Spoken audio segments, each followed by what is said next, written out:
నమస్తే అండి అందరికీ. నేను Varalakshmi, property advisor. Real estate డల్గా ఉంది, రియల్ ఎస్టేట్ పడిపోయింది అని అంటుంటారు. కానీ ఏ బిజినెస్లోనైనా కొన్ని రోజులు మంచిగా రన్ అవుతుంది, కొన్ని రోజులు కొంచెం డల్గా ఉంటుంది. ఏదైనా తీసుకోండి, మీరు గోల్డ్దైనా సరే, బట్టలదైనా సరే, ఒక ఫుడ్ ఐటమ్స్, తినే వస్తువుల తప్ప ఏ ఏ ఒక్క బిజినెస్ మనం స్టార్ట్ చేసినా కూడా కొన్ని రోజులు బాగా ఫాస్ట్గా రన్ అవుతుంది, కొన్ని రోజులు డల్గా ఉంటుంది. అలాగే రియల్ ఎస్టేట్ కూడానండి. ఇది ₹1 ₹2తో పెట్టుకునే ఇన్వెస్ట్మెంట్ కాదు, లక్షల్లో ఉంటుంది కాబట్టి, కోట్లల్లో ఉంటుంది కాబట్టి కొంచెం చూసుకొని ఇన్వెస్ట్మెంట్ చేస్తారు.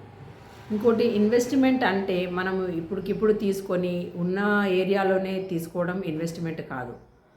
మనం ఇన్వెస్ట్మెంట్ అంటే కొంచెం దూరం వెళ్ళి తక్కువ బడ్జెట్లో ఫ్యూచర్లో మంచి రిటర్న్స్ వచ్చేలాగా ఉంటేనే ఇన్వెస్ట్మెంట్ అని అంటారు.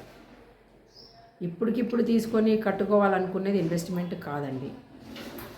ఇంకోటి, రియల్ ఎస్టేట్ డల్గా ఉంది, రియల్ ఎస్టేట్ పడిపోయింది అంటే ఎవ్వరు కూడా కొనుక్కున్న దాని రేటు కంటే తక్కువకి అమ్ముకున్నది ఇప్పటివరకు లేదు. మేము ఇంత రేటుకి తీసుకున్నాము, మాకు ఇప్పుడు ఇంత రేటు రావాలి, ఈ మార్కెట్లో ఇంత రేటు ఉంది అని అన్నీ తెలుసుకున్న తర్వాతనే సేల్ చేస్తారు. కొనుక్కోవాలనుకున్న వాళ్ళు కూడా మార్కెట్లో ఈ రేటు ఉంది, మీరు ఎక్కువ ఇలా చెప్తారు, తక్కువ ఇలా చెప్తారని వాళ్ళు కూడా ఒక రేటు అక్కడ ఏం నడుస్తుందని ఖచ్చితంగా తెలుసుకున్న తర్వాతనే వాళ్ళు కూడా కొనుక్కుంటారు.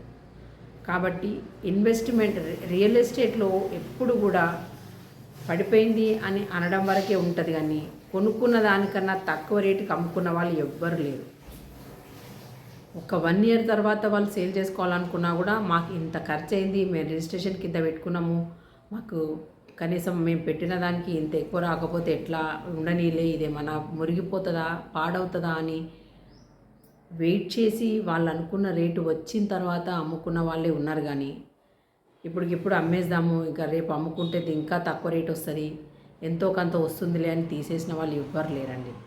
కాబట్టి కొన్ని రోజులు ఒక నిలకడ మీద ఉంటుంది, అంతేగాని రేట్స్ తీసుకున్న దానికంటే తక్కువ రావడము, లేదంటే అది ఖరాబ్ అయిపోయింది అనడము, ఇలాంటిది ఎప్పుడూ రియల్ ఎస్టేట్లో ఉండదండి. కాబట్టి మనం ఇన్వెస్ట్మెంట్ చేయాలనే ఆలోచనలో ఉంటే మన దగ్గర ఉన్న బడ్జెట్లో కొంచెం దూరం అనుకున్నా సరే, లేదా మనకి ఫలానా ఏరియాలో అయితే మనకి ఫ్యూచర్లో ఇన్వెస్ట్మెంట్ చేసిన అప్పుడు కట్టుకోవడానికైనా మళ్ళీ సేల్ చేసుకోవడానికైనా బాగుంటుంది అనే నిర్ణయం తీసుకొని మన బడ్జెట్లో ఎంత కొనుక్కోగలుగుతామో అంత తప్పకుండా కొనుక్కోండి. ఎందుకంటే భూమి రేటు రోజు రోజుకి పెరిగేదే కానీ తగ్గేది కాదు. ఇన్వెస్ట్మెంట్ చేసేవాళ్ళు ఇప్పుడు వెయిట్ చేసిండ్రు అనుకోండి, ఈరోజు ఉన్న దానికంటే రేపు ఇంకా కొంచెం ఎక్కువనే పెట్టి తీసుకోవాల్సి వస్తుంది. ఇప్పుడు ఇన్వెస్ట్మెంట్ చేసిన వాళ్ళకి రేటు ఆటోమేటిక్గా పెరిగిపోతుంది.